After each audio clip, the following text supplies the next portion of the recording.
Good evening, Bermuda, and welcome back for another Bermuda Youth Connect constituency interview. My name is Haley Tiart, and today I'm joined by Taj Donovan Utterbridge to interview the candidates running in constituency 24, which is Warwick Southeast. With us, we have the incumbent Progressive Labor Party candidate, Mr. Lawrence Scott, who's the former cabinet minister for transport. And we also have Ms. Lauren Francis, who's a former public servant who's running as an independent. Thank you both for joining us. Before we jump Thank you into for having. questions, we'd like to give you both, of course, before we jump into questions, we'd like to give you both an opportunity to reintroduce yourself or introduce yourself for the first time to constituency 24 with 2 minutes opening remarks. And Mr. Scott, we will start with you. Thank you very much. Thank you for having me. My name is Lawrence Scott, JPMP. I've been a public servant for just over a decade now, representing the constituents of constituency 24. I think that one thing that a lot of people would have seen and but not known it's necessarily us or myself and my team would be our support for entrepreneurship, which is through the creation of a vendors market that we used to have every Saturday at Brenda's Pool. That vendors market has resulted in several young entrepreneurs being able to go from the initial startup phase to transitioning and evolving into their own brick and mortar places in town and throughout the island. But also it is something that has been reflected or replicated throughout the island, the vendors market formula that we put together. Also, we have supported community through cleanups. If and when there were resource shortages with works in engineering, my team and I would step in to help clean up the constituency. Also, fighting against unwanted development and even protecting some of those open spaces. In my first term, one of my claims to fame, or one of the things that I'm most proud of, was to officially save Southlands and take it off the chopping block as a development site and turn it into a national park. So Southlands is now an official national park. We've also created a WhatsApp chat group for the community, which is apolitical, mainly for making sure that all the correct and accurate information is out there for all the residents, regardless of their political affiliation or support. And then also supported the individual residents, mainly during COVID. We created a hardship fund where it wasn't anything significant, but we were able to keep people with food supply, with groceries and grocery vouchers. We also were able to help some people just make ends meet, just provide a helping hand financially as well. And then also we've helped people maintain their jobs and keep their jobs, get new jobs, and also kept people in their homes and also allowed them to move into new ones. So in a nutshell, that's what I've been doing over the last decade. Thank you, Mr. Scott. I'm going to go ahead and offer it to you, Lauren. Please introduce yourself. Good evening, everyone. Thank you, Youth Connect, for having me. And hello to Constituency 24. My name is Lauren Francis. I am a public servant, or I was a public servant up until last Thursday when I tendered my resignation in order to stand as a candidate, an independent candidate in the next general election. I have worked in positions such as senior probation officer, a drug treatment coordinator. I've been a policy analyst. I've been a pupil barrister working throughout the ministry within legal aid and the Department of Public Prosecutions. And most recently, I was parliamentary counsel of 13 years, translating policy into law. I have taken this step because I've seen some of the gaps within the system and how within the system we could be doing more. With more joined up processes, with more data-driven decision making, with greater consultation, which has created problems within various levels I've seen, within all the levels that I've worked. And so I've taken a step to step out and get a better understanding and be able to better advocate with the people directly themselves as an alternative choice in the next election. Thank you. Good evening, both. Thank I you, have Ms. the honor. Francis. Thank you. Good evening, both. I have the honor of asking the first question to Lauren. You touched on it a bit in your press conference and just now, but you said you left your job in the civil service to run in this election. And I'm curious as to why now and why is it independent? So I spoke in my press conference about some of these issues that I saw in previous jobs. Decisions that I did not quite understand were made, just standing from a perspective of more could be done. And so I've been holding, I guess I didn't understand, maybe I didn't understand at that time why more wasn't done. So I left and I went to law school and I wanted to do law reform. So I understood it to be sort of system errors. And I wanted to go to law school to come back and work in a different part of the system, pushing for reform, pushing for stronger systems. And the closest that I've gotten to that is with drafting, so translating policy into law. We have legislation for a law reform commission, but it's not up and running as yet. And so the closest that I can get to sort of this bird's eye view on what's going on, why it seems that decisions on the left side are counterproductive to outcomes on the right side. And what I understand now in that position is that there are, in fact, systemic gaps. And I was energized in 2020 when the FDM spoke about this big tent of independence. So I never wanted to run, well, I didn't want to run at that time, but I was energized by the thought of independence. And so not as a political party, because I actually see potentially that party system as being part of the problem. And I was energized around this big tent movement of independence, which occurred in 2020, but things have shifted a little bit with FDM, and they've become more of a party. And so I just felt compelled at this time. I just felt compelled. So 3 weeks ago, I was actually, when the election was called, I was part of a small team that was charged with doing due diligence on certain documents that have to go out when an election is called. And no one expected it. Everyone's lives were thrown into disarray. And I just remember thinking, wow, there are always political decisions that I get that it's political strategy, but it destabilizes the system, and it's no judgment. Political base went to an election, I get strategy. But then when your site, Youth Connect, spoke about the inability of students to come back, the thought of this disruption going even wider to make it difficult for students to come and take advantage of their right to vote, it really compelled me to move and take a stand and just get on the other side. So still in public service, but get on the other side and see if I can advocate with the people directly in terms of development policy to make these systems stronger and to make Bermuda better. Yes, thank you so much. Lawrence, I have the next question for you. So yeah, as we all know, your family has had this constituency for just over 2 decades now, between you and your father. So this is somewhat of a legacy seat, some would argue. However, we've heard many times this election season that there are no safe seats. So how do you feel going into the election, and why should the residents of C24 vote for you again? I agree. There are no safe seats. And if you support, my father taught me, if you support your people will support you. And so in between elections, what I have been doing, what my team has been doing, and it's not just me, I might be the face of a team, but it's a much broader team. We've been out on the doorstep. We have been out, as I said, doing the community work, making sure that we take care of the community, taking their voices and representing them in the House of Assembly. And so going back to your main question about safe seats, no, this is not a safe seat. This is a seat that has been held by a member of the Scott family for since I believe 1992.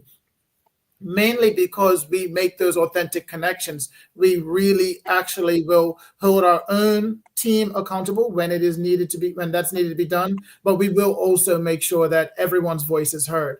And for me, that is the catalyst. This next election, I believe, is going to be built on or based on not who your party affiliation is, but the connection that you have with your community. Thank you, Mr. Scott. Ms. Francis, on your website, you shared that you are moved by issues related to people and infrastructure, and particularly greater advocacy for local level reform, which often get overtaken by more national priorities. What local level reform needs to take place in C24, and how will you accomplish this? So things that I've observed, and apologies to constituency 24. There are many of you that I'm still to get to.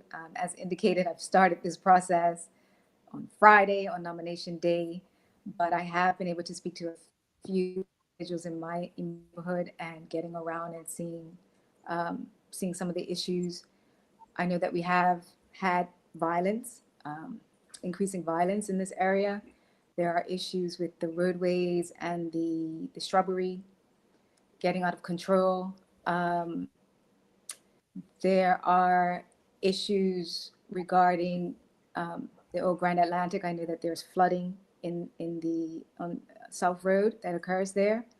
And I'm looking forward to hearing more from the constituents about what is going to happen. About what their concerns are and what their interests are. How I can advocate is how any of the MPs advocate, which is in the House, speaking up, continuing to connect with constituents and advocating on their behalf, and speaking up within the House if I'm elected to try to get these solutions, even if there are these more national priorities. We need to be able to walk and chew gum at the same time. There are these big national things that have to be done, but they should not overshadow and pull resources and energy away from these local issues, which I think has been happening. Absolutely. Lawrence, as the incumbent MP, you've had the opportunity to support the community in several ways with initiatives like the ones that you mentioned earlier, like the vendor market and the C24 Relief Fund. In your PLP bio, you also mentioned an idea pipeline from constituency 24 to government. So I wanted to ask, what ideas or concerns have been incorporated into policy thus far? I would actually say that one of the main ones that would have come, and I think that it's not just coming from C24, but it actually came island-wide, would be the creation of the minimum wage. That was something that everybody was stating, and that they needed to see fair compensation for honest day's work. And so for me, that would be the main one. That would be a policy idea to policy. And then once again, when you start looking at the increased resources that the Bermuda Economic Development Company, the BEDC, has had, with meaning helping young entrepreneurs, that is something that has gone from constituency to policy to then being rolled out nationally. So I'll just leave it at those two right there. And then if you wanted to go a little further, you could even say about the increased ability for the expansion in the child daycare allowance, which has helped hundreds of other families, because that was something that was coming from the constituency. And that's the thing I like about, I'll say, the PLP as a party, where it is grassroots. It is your delegates. It's your average Bermudian who goes into a meeting with the party, talks to the legislators directly, and says, "Hey, we want to see this." Then it is up to the legislative group, the caucus, to then take those ideas and sort of figure out how it works for everybody. And then it goes to as we're government, then it goes to cabinet and is, as Ms. Francis was saying, turned from basically a concept into legislation to go forward for Parliament. And so those would be the top three things that I would say went from the grassroots level all the way to a national policy and legislative level. Thank you, Mr. Scott. I just want to give an opportunity for Ms. Francis to chime in, because we also have heard, the other side of things, the fact that party politics may get in the way of those views and opinions coming from the constituency all the way up to the party and to government because of those party lines. So, Ms. Francis, what would you say would be some of the benefits of an constituency 24 electing an independent to represent them in the House? Yes, an independent MP isn't bound by the whip, or there's no pressure to vote along party lines. There's an additional level of scrutiny that can occur. Government, as you know, once they're elected and they form the executive, is a government for everyone, not just the people that vote them in. And so an additional level of scrutiny of the legislation that's going to impact everyone would be helpful to have from an individual who, as I said, is not pressured to just to the party line. Mm-hmm. Thank you both. I have the next question. So, on national issues, we all know what the main concerns are around cost of living, infrastructure, etc. But outside of the FDM and the OBA, perhaps, we haven't seen many concrete policy proposals to address them. The PLP has yet to put out a platform, and Lauren, you shared a few high level issues that move you. But I'm curious to know from both of you what national policies will be of top priority should you get elected. I'll pass it to Lawrence first. Okay. So I think one of the top priorities, should we get elected, one would be, and basically dealing with some of the systemic issues within our society. And when I'm talking about, once again, you'll start to see a resonating theme with my focus, which is entrepreneurship, is access to capital. That's one thing, taking on that, and then also another thing that would be lowering the cost of food.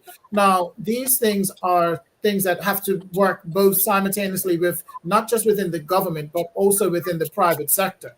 I'll use food as an example, where the government has, the PLP government has reduced and in some cases removed all duty on food items, but yet that savings was not passed on to the consumer, with the private sector stating other issues, shipping costs and fuel prices, as to why their prices remain high. So some of these things that we have to take into consideration when it comes to access to capital. I know of entrepreneurs that have a lot of equity meaning something of value that they can use as collateral, but yet still not been given the liquidity, the cash, the loan that they would need to start their business.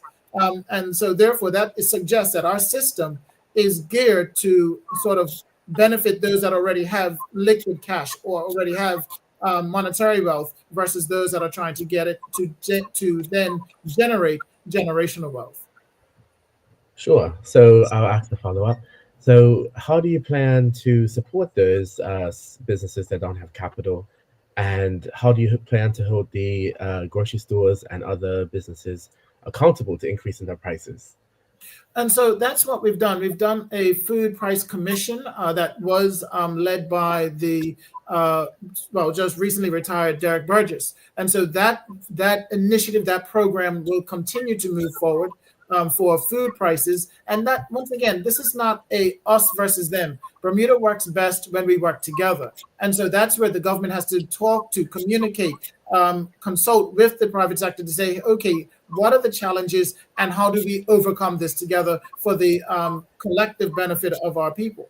And so that's something that would go on moving forward. And then once again, it's to work through and with the Bermuda Economic Development Company, where they are able to get more resources from the government. They are able to provide that or fill that gap that is being left between your traditional banks and whatnot, and that's more of a short-term fix, while the government is able to negotiate better terms and conditions, as they did with housing, where they were able to allow for Bermudians to get lower interest rates on mortgages for first-time home ownership. Yes, thank you, Lawrence. I'll pass it to Lauren. Same question. National issues for me would be the rampant violence that has been occurring since the early 2000, and really doing the necessary work to uncover what are the contributing factors to that. The concern always is for me that in trying to come up with solutions or making solutions, we're not making the problem worse, and really doing a broad brush diagnosis of what are the underlying issues. It's curious that the increase in violence sort of ran tandem with the boom in the international business industry. I'd like to know where our social scientists are to come and properly diagnose to ensure that these issues that government is taking on isn't actually compounding the problems that we're seeing in our young people and the violence that's increasing in that sector. Sure. So if I can ask you a follow up, I think something I've thought about a lot, and I think a lot of people, is kind of the lack of research that goes on in Bermuda.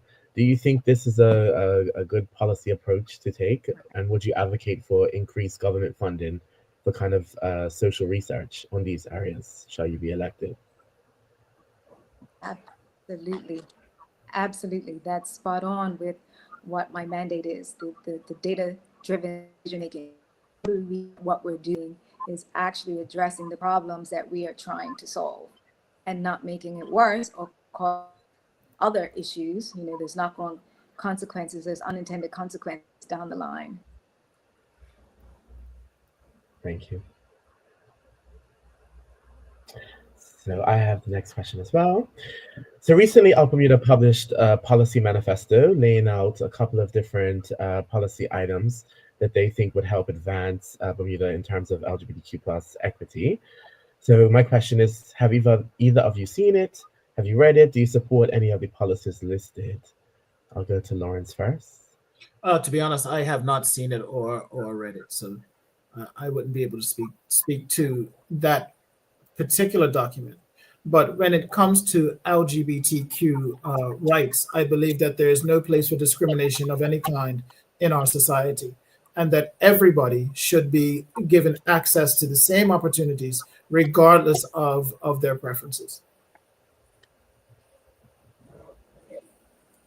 Lauren, if you want to go ahead. Unfortunately, I did come in, but I haven't had a chance to read it and digest it. I would go on record and I am an ally. Again, my response is the same about really canvassing, and maybe this is where law reform comes in, really canvassing where are the gaps, where are people falling through, where are people feeling supported, and getting that data in and really targeting solutions so that all persons can rise together and thrive. Sure. So I'll give you both a bit of ideas of kind of what's in it from a policy perspective. So it's three different sections. The first section is around health equity, and a lot of it focuses on training for healthcare workers to ensure that LGBTQ plus people have a positive experience. The next part's on education, and there's a big piece in there around bullying and harassment that LGBTQ plus students face, as well as comprehensive sexual health and reproductive health education. And then the others are a couple of law reforms, some related to marriage equality, of course, which we know is not legal in Bermuda, and gender identity to the Human Rights Act. Those are the few main topical areas. So with those in mind, do you have anything to add, Lawrence? One, I don't have anything to add per se, because I think that actually, once again, it is a document that is created, been thoroughly thought through. But once again, I will actually take some time out to read it and to look at it to see what part I can play in helping to ensure that, once again, and I will stress that in an industrialized nation as ours, we do not have any room, and there should not be any discrimination by anybody to anybody, and everybody should have the same access to opportunities as the next person. Thank you. Lauren? Yeah, I would concur on the point of marriage. When discussion around same-sex marriage and the like, I was one of few who was concerned about the Marriage Act itself. There's a lot of reform that needs to be done with the Marriage Act, and I just sort of paused, because if people, particularly women, really went deep into that legislation, we would see if there's a lot of reform that needs to be done. But I agree with Lawrence that we really do need to be providing support for all persons. as I said, for all persons to succeed and thrive and not feel left behind or left out. Yes, thank you both. Thank you. This is an unprecedented election, and this is our last question. With 109 candidates with their hat in the race, there is a greater chance for the House to be full of PLP, OBA, FDM, and independent candidates. If elected, what tactics will you use to work across the aisle within your party or even within opposition to amplify the interests of C24? Am I going And first? I will hand it over. I'll hand it over to Lawrence first. All right. I think it's no secret that there's no secret that my family has sat on both sides of the aisle, from being the second Black person elected into the House of Assembly for the UBP to my great uncle Albert Jackson, who was the leader of the Senate, to Louise Jackson, my great aunt, who was the mother of Susan Jackson, who just stepped down, Wayne Scott, who was on the other side, Stanley Lowe. So working across the aisle is nothing new. Working across the aisle is literally talking to a family member. I have a lot of, I've also worked closely before, well, mainly when he was the party leader with Mark Bean. So those connections are there already. And once again, I go by the old adage, Bermuda works best when we work together. I want to take a few moments, if you will allow me, to just demystify. We don't dislike each other. So if I walk down the street and I see Mark Bean, I see Jarian Richardson, I see Craig Cannon, you'll see us shake hands, laugh, share jokes. We just have different political ideologies. And so therefore, a differencing of opinion is not a division. A differencing of opinion is just healthy. And so therefore, it's easy to overcome differencing of opinions and just work to have the conversation.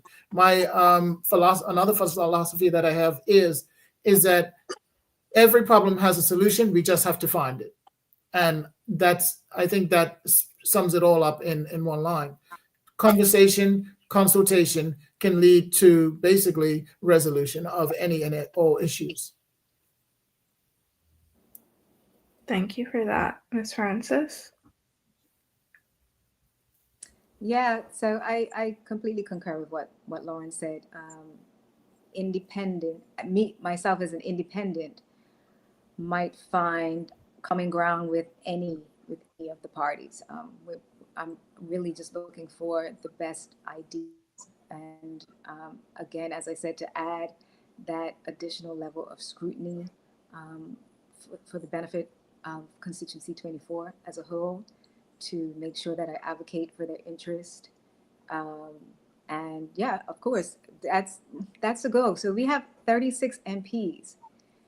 You know, if the idea is that everyone's going to think as a monolith, we have 36 MPs.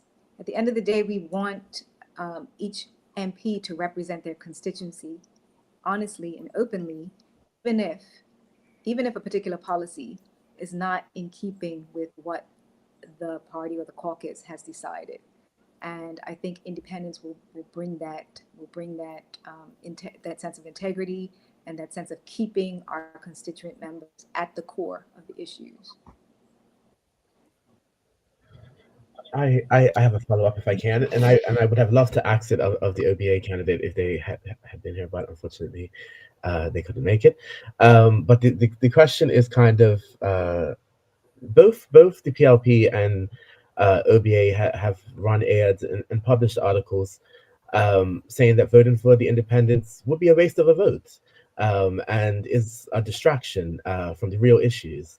So my question to you, Lawrence, is how do you justify the PLP stance on independence with your own ideology around working with everyone? So the thing is this: when it comes to independence, you already have it in our system. So Lauren already spoke about where an independent person and somebody who is separate from any and all parties should be there to be able to scrutinize legislation. You already have independent people in the Senate. So once something is, and they are appointed by the governor, not by the government. And so they answer to nobody. They have no affiliation with any party. And same as the leader of the Senate. So if I was, and we've seen that happen in the past, where legislation has passed in the House of Assembly and then been turned around or vetoed or denied or rejected by the Senate. And so that independence is already in our system. The thing is that in the House of Assembly, let's just put a hypothetical situation out there. 12 OBA, 12 PLP, 12 independent candidates make it into the House of Assembly after this election. So there is no simple majority. The governor is going to go to the independents and say, which person, which single individual do you support as having the majority in the House of Assembly? Those independents will have to choose somebody, mainly, which will then go to a party, because the PLP is not going to support anybody else. The OBA won't support anybody else. And so the independents will then be forced to choose a party in which they will support in order to create a government. And so what I use that hypothetical situation to say that in Parliament, in order to get things done, you need friends. In order to get things done, you need support. And in order to get things done, you need numbers. And single independent person does not provide the numbers. They provide a voice, but they do not provide the numbers in which to make the changes. And that's just how the Westminster system that we have is geared. So it's all a numbers game. And so that's where sometimes you do have people that are able to, once again, reach across the aisle. But in more times than not, it's going to be, when you talk about having independence in the House of Assembly, there's a reason that in our 400-year history of Parliament, we've only had one independent, and that would be Stuart Hayward. Thank you. I think you make But an if I can interesting add, point. that one independent. Yes, please do. Sorry. No, please No, I do. just wanted to add Please go ahead, Lauren. that one independent can tip the scales either way. So that one independent, or hopefully there will be more, can be that deciding vote as to which way the decision goes. Absolutely. And yeah, I wanted to give you an opportunity to respond, Lauren, but I also just wanted to add the thoughts from Ms. Tiffany Painter in the interview that we did earlier. Her idea with independence is that the best and brightest make it to Parliament, and the best and brightest ideas are what get voted on. And I think, Lauren, she spoke about it is a numbers game. It is a friends game. It is the ability of getting people on your side. But I think there is also credence to the concept that the best ideas make it. And maybe that's a bit optimistic, but I think that the idea that Ms. Tiffany Painter talked about of the best and brightest and the best policies getting through is something that, will hopefully transcend party lines in the event that, there are a bunch of independents, a bunch of OBA, a bunch of PLP, and a bunch of FDM. Ms. Francis, I'm going to hand it back to you if you wanted to add to that. No, absolutely. I think that's the optimism that we should be shooting for. Again, there's a 36 MPs that taxpayers pay. If it's just to have bodies in seats to just along with what everyone else has decided, why do we need that many? It's it doesn't sit well with me at all. So I think that's the optimism that we should be shooting for. The best persons, the best ideas, voting for the best of the country. Can I just speak on that? Ms. Francis brings up a good point, where why do we need 36 MPs? And just to provide a little bit of background as to where the number of MPs come from. Every constituency has 1,200 people, give or take 7%. And every 7 years, the boundaries are redrawn based off of the population within those constituencies. What this allows for is what we call the adult suffrage, universal suffrage, one man, one vote of equal value. And so therefore, and this came around very recent. It wasn't too long ago that we had this, because prior to that, the way that our system was set up was that based off of land. So if Miss Francis earns land in Warwick, and she earned land in St. George's, and she earned land in Somerset, and Lawrence Scott earned land only in Paget, Miss Francis got 3 votes while Lawrence got 1. And so this is what we've done. And this was brought around by the PLP party, ensuring that we had fair and equitable representation. And I'm going to go into something that might be a little controversial, but is that when you talk about the best and brightest, this goes down to one thing that has been purposely done. And this goes back to 1620, to why it's more about passion than you do have your person from the private sector coming in, is because when you look at the compensation for a MP, the compensation for an MP, I'm paid for by the public. I take home $30,500 a month. And so therefore, if you ask somebody, and we understand where the political lines are drawn, and that you ask somebody to put their name forward for the OBA, put their name forward for the PLP, they can be ostracized in the private sector. And so therefore, my talents could be worth a lot more in the private sector than they are in the public sector. And so therefore, why would I risk my career and my livelihood for that of a political party, a political idea, a political ideology? So if we want to attract the best and the brightest, we actually have to start looking at having the compensation. And the compensation was set at such a low rate to distract and dissuade working class individuals from joining the political process. And so when I see people like Ms. Francis joining the political process and being bold enough to walk away from her career, my hat off to Ms. Francis. I'm excited. I'm actually thrilled that we have so many independents in this process, because that shows that people believe in the process, and it's more of a passion thing than anything. But let's not be deluded as to why the process is the process, because from 1620 to 1968, the parliamentarians had no salary, but they created the country and the system in which we work with and work through. And a lot of the systemic issues that Ms. Francis is talking about was purposely done so that there would be a select few that could hold the purse strings, hold the reins to a country for generations to come. Yes. If I can ask a follow-up to both of you, you bring up an excellent point. And I think one of the topical issues of this election has been kind of political reform and the desire for it. And you heard, I don't know if either of you heard, but John Barrett was on the Daily Hour today, a former MP, long-serving MP. And he mentioned that our system is kind of unevolved, and it hasn't evolved in a long time, and we're kind of falling behind in comparison to other jurisdictions.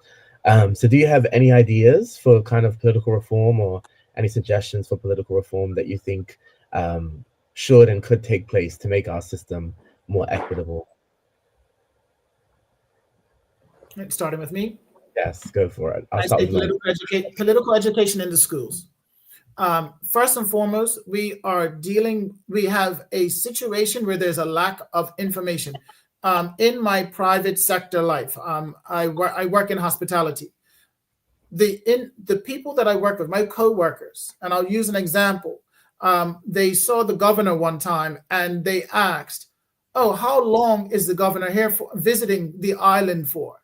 The fact that they did not understand that the governor lives here, that they did not understand basically the different roles, and that we have 3 distinct and separate branches of government. We need to do better with our political education, and make sure that everybody understands the difference between left-wing and right-wing politics, that we can tell the difference between a colony or overseas territory, an independent nation, and then a republic. We need to know these things. And I think that when you start with the basics, we can then start moving and seeing, and that will allow us to see where we can evolve, when we can evolve, and how we can evolve the system. Sure. So if I can ask a follow up, and then I'll give it to Lauren as well. Um, it's the PLP has been the government for the better part of the last 3 decades. So why haven't we seen this political education that you're asking for be a central part of the education system? Why hasn't it been a central point of the education reform that the PLP has undertaken? You mentioned these are important items, but they don't seem to be getting that much attention from the current government.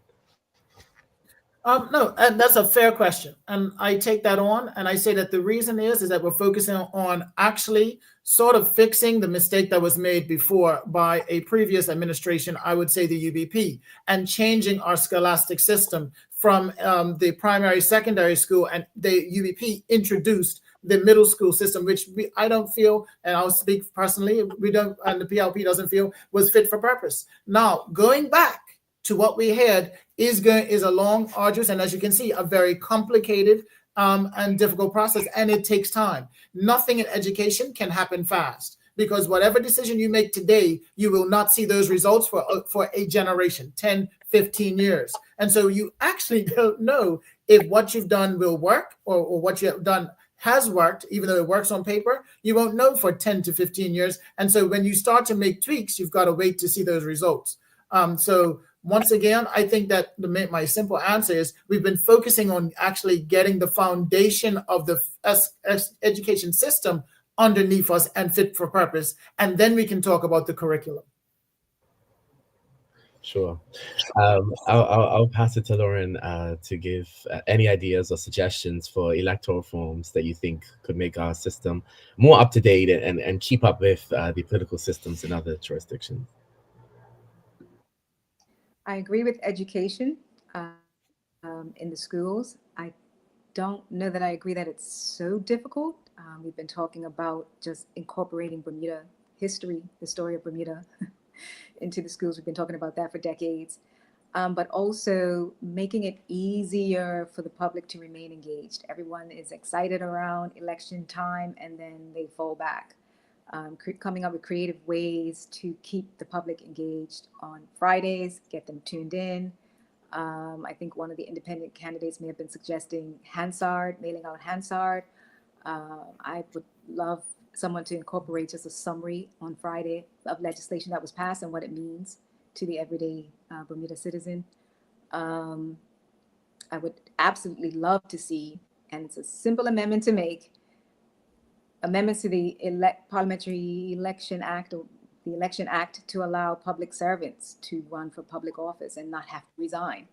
You have a lot of talent within the public service, a lot to offer. They probably are sitting on solutions. Giving them the opportunity to run for public office would be, and not have to resign, would be a great change and reform, and would not be that difficult to make. I would implore anyone who is going to become the government on February 18th to consider that change. I certainly will if I'm elected. Thank you both. Thank you. Well, before we go, I'd like to give you both a minute to have some closing remarks. And we will start with Mr. Scott and end with Lauren. So one, I want to thank you guys for this opportunity to be able to, and I thank you for the questions. Once again, as I said, that this next election is going to be about it's not going to be about party, it's going to be about person, about who you believe will best represent your thoughts, feelings, wishes, ideas, hopes, and dreams in the House of Assembly. For the last decade, I've been doing my best and going around, once again, even when we don't have elections, I'm out there. When we don't have elections, I'm on the doorstep. And so it's about, once again, ensuring that we have continuity and consistency throughout the residents and the constituency itself. The thing is that every person who's put their name forward, the one thing we have in common, whether you're OBA, PLP, independent, FDM, or the like, you want a better Bermuda. And so I don't doubt that. And I will go back and say, exercise your right to vote and put your X next to the person who you believe will do the best job at representing your thoughts, feelings, hearts, desires, and concerns. And that's pretty much it. Lauren. I would just say that if you have been frustrated and you were thinking about abstaining or spoiling your ballot, if you didn't come out in 2020 and you're seeing the movement and the energy around election time this time around, I would encourage you to come out and consider another choice, consider an alternative. We know what we've gotten, we know where things stand. Can we really afford to continue doing the same thing that we've already done, expecting a different result? I would encourage C24 constituents to be bold, take a chance. I've taken a chance, I've taken a leap. I believe in the optimism. I believe that we have a wonderful opportunity to do something different, to move towards that optimism, to generate creative, diverse thought around the table, and to really just see what we can come up with together doing something different. And I just hope everyone comes out and votes. Thank you. Thank you both. That wraps up our discussion, but thank you for taking your time to talk to us today. For everyone watching, the election is on February 18th, so we encourage C24 and all of Bermuda to come out and vote. For more updates, more election events, please follow Bermuda Youth Connect on Instagram, Twitter, Facebook, subscribe to YouTube, all of it. But thank you all for watching and have a good evening.